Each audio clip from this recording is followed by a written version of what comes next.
Meu nome é Elzo Jorge Nassarala, eu sou engenheiro, trabalho numa empresa de consultoria de transportes aqui em Belo Horizonte, tem filial em Porto Alegre e Rio de Janeiro. E no que se refere ao assunto de hoje, que é a manutenção do transporte coletivo, eu a comparo a uma refeição. A nossa refeição é fundamental para a nossa vida. E fazendo uma comparação, é necessário que essa manutenção de ônibus seja feita sempre, diariamente, porque qualquer falha ali será problemática para os usuários.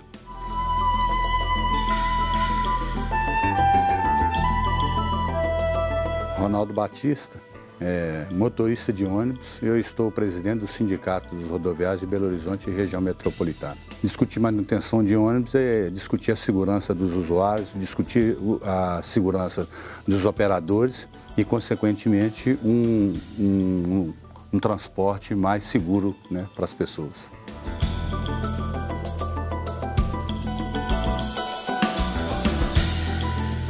E eu sou Jairo Stacanelli e está no ar o Horizonte Debate.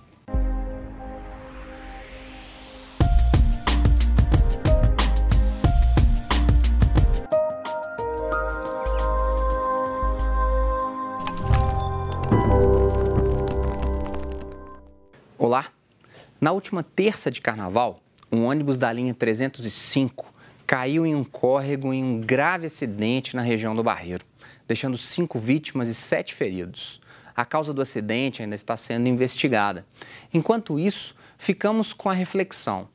Como é a fiscalização dos transportes públicos? Você está satisfeito com o ônibus que transita pela cidade, que te leva para casa, para o lazer, para sua família? Elzo, o senhor, na sua introdução, coloca que a refeição que nos sustenta, que nos coloca em pé, ela é comparável à manutenção dos ônibus. Isso está sendo feito. A gente precisa de refeição de 3 em 3 horas para alguns nutricionistas. Fazer uma manutenção de ônibus mensal, 3 semanas, é suficiente? Me parece que o problema ele é mais grave porque ele é mais abrangente, né? Porque você vai manter um instrumento, que é um ônibus, que, se ele for realmente mantido com o que manda a regra, provavelmente não haverá acidente. Mas acontece que deve-se olhar toda manhã, toda hora que o ônibus parar, a gente tem que olhar o ônibus para ver alguma coisa, um pneu, ou se por acaso teve um prego que entrou ali, ou um parafuso de uma porta. Isso aí, por isso é que eu digo, a gente que se alimenta de manhã, se alimenta no almoço, se alimenta na janta, faltando um desses aí, a gente se desestabiliza. Então é importante que no ônibus seja feita uma coisa semelhante com essa. O motorista tem o costume de pegar ali um martelinho, dar uma batidinha nos pneus, né? Agora, há uma manutenção, o Elzo vai colocar isso para a gente também mais para frente, que escapole à vista do motorista. Correto. Tem que elevar, tem que fazer algo mais completo. O que você pensa dessa questão da manutenção? Tem sido feito na medida para proteger a vida desse trabalhador, desses milhares de trabalhadores que estão sendo transportados? É importante a gente salientar que, como nós temos, por exemplo, no sistema de Belo Horizonte, nós temos 39 empresas. Uhum. Então, é importante a gente separar aquele empresário que faz as suas corretivas de acordo com o que a norma pede e aqueles que não cumprem. Então, são 2 tipos de público. O que nós temos observado normalmente o motorista ele faz o checklist do ônibus, é até uma tarefa dele para fazer isso, tanto quando ele sai, quanto normalmente o ônibus é rendido no final, como o 305 aconteceu isso. Então o motorista da manhã encerra sua jornada de trabalho, é que ele pega o ônibus e continua com ele. O grande problema é que esse ônibus ele fica o dia inteirinho rodando, né? Sim. Ele sai muitas vezes 3 horas da manhã e só recolhe meia-noite, 1 hora da manhã no mesmo dia. E você está no uniformizado, alguns itens dos ônibus, dificilmente o motorista vai conseguir visualizar, porque para ele visualizar você precisa ter no mínimo um carrinho para ele deitar ali. Um carrinho ou uma vala para você colocar e dar uma olhada para cima, que é o que é feito dentro das garagens, né? Então, o passageiro fica muito à mercê por causa disso.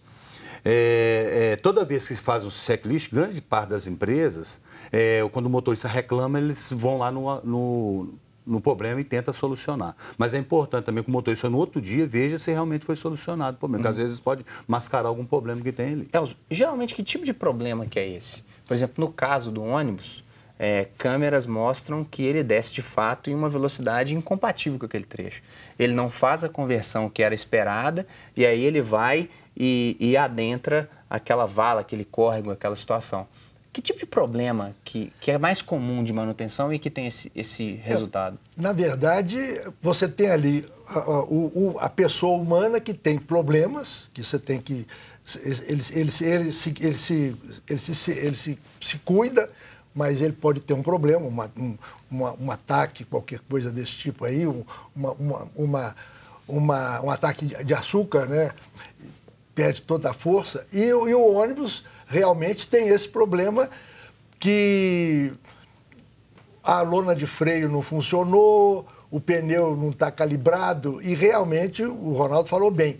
Como o ônibus funciona ininterruptamente, é preciso que seja feita alguma coisa, principalmente quando os ônibus vão ficando um pouco mais usados, para que a gente tenha certeza de que pelo menos a confiança de que houve uma assistência foi a necessária ou quase necessária. Porque realmente, se você, e o Ronaldo explicou bem, o rapaz trabalha de manhã cedo, vai até um determinado momento, passa isso para o segundo motorista e ele recolhe na oficina. Se não passar por uma olhada aí, de manhã cedo aquele rapaz que vai começar o seu expediente, ele já vai começar ignorando que tem alguma coisa e então ele pode vir a ter um problema. Parece que há uma manutenção razoável, porque a gente não ouve muito sobre acidentes, etc. Tal. Mas quando há acidentes, eles são tenebrosos. Sim. Né?